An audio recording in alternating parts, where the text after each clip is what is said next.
Hello class SS classes में आपका स्वागत है फिर से। आज साइंस की सीरीज़ में क्लास 7 से मैं चैप्टर 15 लाइट लेके आया हूँ। लाइट एक बहुत ही इम्पॉर्टेंट चैप्टर है because of light is everywhere spread out by the sun के रिस्पेक्ट में हम चारों तरफ लाइट्स को देखते हैं और हमारा जो सोलर सिस्टम है वो इसी सनलाइट पर ही डिपेंड करता है। सनलाइट के रिस्पेक्ट में ही हमारे अर्थ में बहुत सारे जो बायोडाइवर्सिटीज़ देखने के लिए मिलती है वो तो है ही। तो चलिए लाइट के बारे में फिज़िक्स के रिस्पेक्ट में हम बात करते हैं, फिज़िक्स की लैंग्वेज में उसके बारे में बात कर लेते हैं। क्लास 7 है, बहुत छोटी क्लास है बट बहुत ही इम्पॉर्टेंट क्लास है, ठीक है। तो आगे बढ़ते हैं। Properties of light. मैंने इस छोटे से टॉपिक में पूरे के पूरे चैप्टर को कवर करने की कोशिश की है। आप ध्यान लगाइएगा, अपने बुक से भी पढ़िए और मेरे लेक्चर से भी थोड़ा मोटिवेट होइए और अपना नोट्स बनाइए, ठीक है। सबसे पहली चीज़ होती है light always be move in a straight line. Why? Because of there particle is propagate in one by one and follow the next means a heading particle. होता ये है कि जब पहले का पार्टिकल आगे चलता जाता है तो पीछे का पार्टिकल उसको फॉलो करते हुए आगे चलता जाता है। और लाइट रे जो होती है वो बहुत तेज़ होती है, उसकी स्पीड होती है 3 × 10⁸ मीटर पर सेकेंड। इसका मतलब 30 लाख मीटर पर सेकेंड, ठीक है।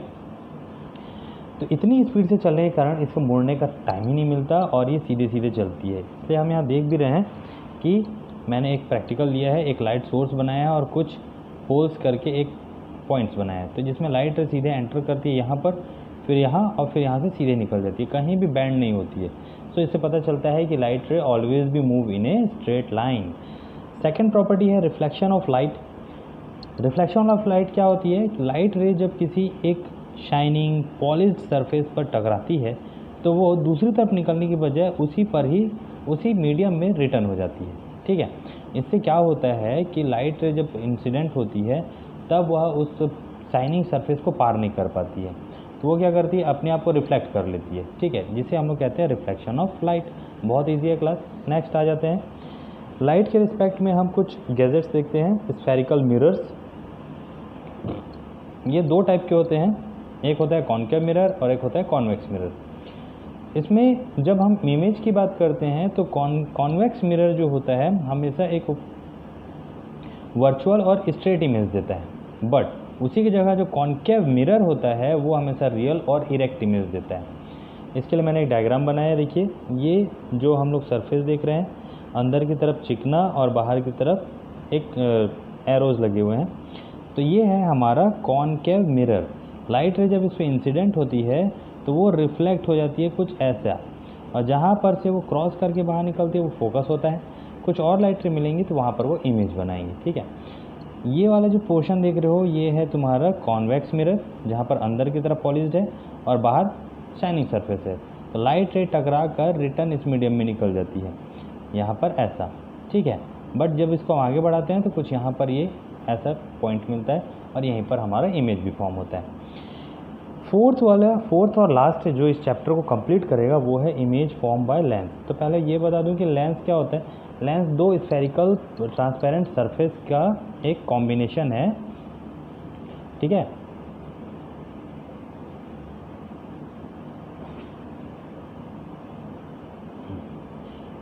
कॉम्बिनेशन है जिसमें दोनों साइड से हम लोग को स्फेरिकल सरफेस मिलते हैं। तो एक होता है कॉन्वेक्स लेंस और एक होता है कॉनकेव लेंस। ये वाला जो पोर्शन देख रहे हैं जिसमें दोनों तरफ उभरे हुए भाग हैं ये है कॉन्वेक्स लेंस, और जिसमें अंदर की तरफ धंसा भाग है ये है तुम्हारा कॉनकेव लेंस, ठीक है। Convex lens gives always real and erect image while concave lens gives always virtual and straight image.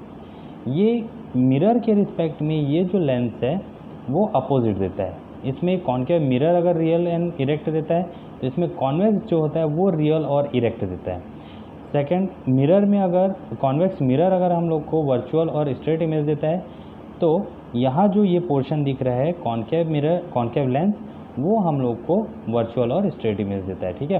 तो इससे पता चलता है कि कॉन्वेक्स लेंस जो है वो लाइट रे को किस तरह क्या करता है, वो सेंट्राइज करता है, और कॉनकेव लेंस उसको स्प्रेड आउट करता है, ठीक है। आई होप आपको ये लाइट की छोटी सी डिस्क्रिप्शन समझ में आई होगी।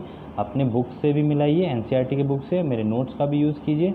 मैं इसको पीडीएफ के फॉर्म में अपलोड कर दूँगा, ठीक है, और आप इससे नोट कर सकते हैं। तब तक के लिए थैंक यू। घर में रहिए, स्टे ब्लेस्ड रहिए और कोरोना से बचिए, ठीक है। Thank you, God bless you. मैं नेक्स्ट वीडियो बहुत जल्द लेके आऊँगा, तब तक के लिए बाय बाय।